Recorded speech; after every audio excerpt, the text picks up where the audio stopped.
Seen from a distance, the world's international borders are invisible. Sure, some borders run along rivers or mountain ranges, but many don't coincide with anything. They're just imaginary lines. So if the lines that define countries are imaginary, this leads to an obvious question.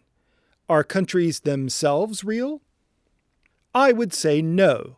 Countries are important and have an enormous impact on all of our lives, but strictly speaking, they're a human invention. To be precise, they're a type of fiction. The United States of America, for example, exists today because of ideas which were thought up and agreed upon by a group of people in the 1770s. They could have easily thought up and agreed on different ideas, or not agreed on any ideas at all. And we know that when enough people stop believing in the idea of a country, as happened in the Soviet Union in 1991, that country can quickly disappear. This isn't how real things work.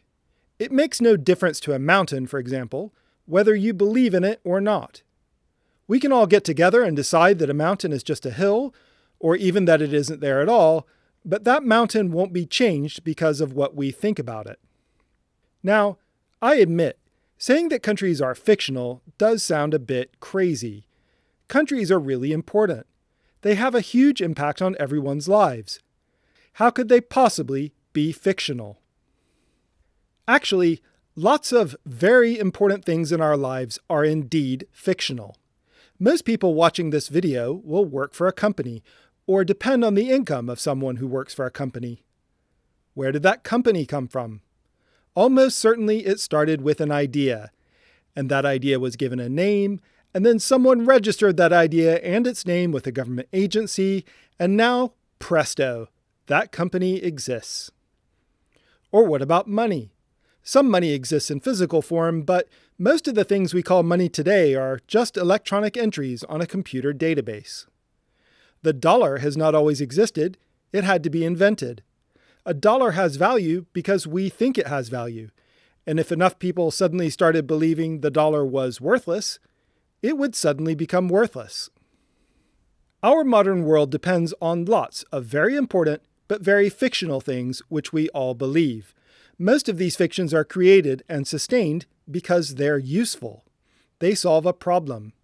When they stop being useful, people lose confidence in them or forget about them, and this generally causes them to disappear.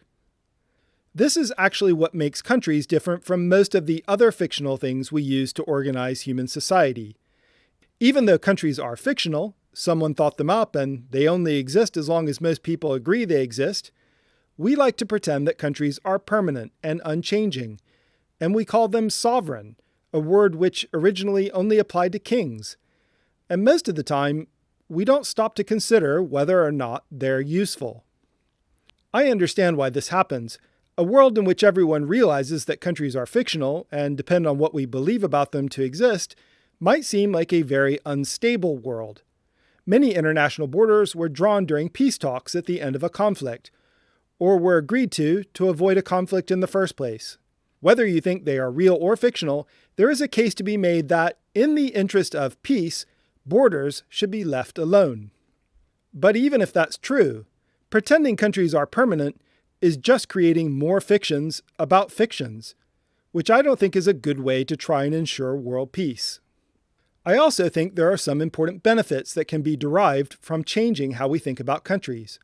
Pretending that countries are real and eternal things, with rights and privileges like people, gets a lot of people killed. I see a lot of comments in my videos saying things like, Morocco has a right to occupy Western Sahara because of some map which shows some ancient version of Morocco controlled an overlapping territory 500 years ago. Or Russia has the right to invade Ukraine because of something Catherine the Great did in the 1700s. To me, this sounds like crazy talk. Countries are human inventions. They should be useful to the people alive today, not answerable to dead people from hundreds of years ago. They should provide peace, freedom, and prosperity to their citizens. If they do that, great. If not, well, we should be free to look at other options. This might sound like a radical proposal. I'm not advocating global anarchy or a single world government. What I'm saying is that we should never force people to sacrifice their prosperity, let alone their lives, because of something which is ultimately fictional. Countries are useful for making the lives of people better. If you accept this argument, then it follows that the rights of a country's citizens should always outweigh the rights of a country itself. Let me close with two examples where I think the idea that countries are real and permanent has caused damage. In 1991, the Somali Democratic Republic collapsed into civil war. The national government of Somalia, which existed up until this point, just melted away, never to return. That same year, the people in the northern part of the country revived an old idea from their past, known as Somaliland. And the people of this region worked hard to create a new, peaceful, and democratic country. And it worked. Somaliland isn't perfect, but it arguably does a much better job of providing peace, freedom, and prosperity than any other country in the Horn of Africa. The idea of Somaliland has been a huge success, and the people of Somaliland believe in it. But lots of people deny that Somaliland is a country. Why? Well, they claim that the old Somalia still exists, that it can never disappear, and therefore Somaliland has to be part of Somalia. This isn't true. Somaliland acts and behaves like an independent country. And why shouldn't it? As far as usefulness goes, Somaliland has to be one of the most useful countries to be created in decades. In 2012, over 20 years after the collapse of the Somali Democratic Republic, some people set up a new country they called the Federal Republic of Somalia. The story this new Somalia tells is that it controls all of the old Somalia, even though it doesn't. It doesn't control Somaliland, of course, but it also doesn't control much of the south of the country either. If we are to judge it by usefulness, this new Somalia fails miserably. It doesn't hold democratic elections, its people aren't free, and much of the country isn't safe to live in. And yet, many powerful institutions, including the U.S. State Department, argue that the people of Somaliland must give up their idea of their own very useful country and embrace the idea of this profoundly not useful united Somalia. These institutions prevent Somaliland from having access to international aid and the international banking system, which causes real harm to the people of Somaliland. This only makes sense if you think countries have to be permanent, that countries cannot be changed, and that countries are more important than people. Another example is Russia's full-scale invasion of Ukraine. The people of Ukraine are fighting to save their homes, their families, their own lives. They are fighting to avoid genocide. These are very real things they are fighting to preserve or avoid. Meanwhile, the Russian soldiers who attack them, what are they fighting for?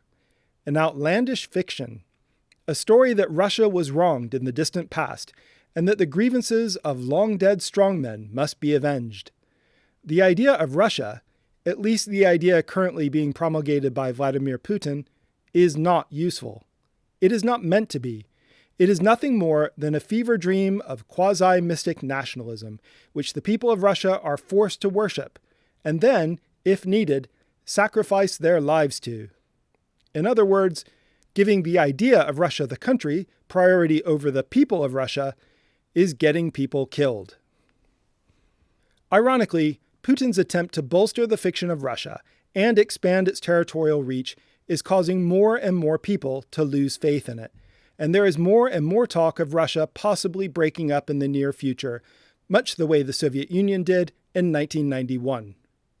Ultimately, this is a question for the people of Russia, but I would encourage them to think of countries as a useful fiction.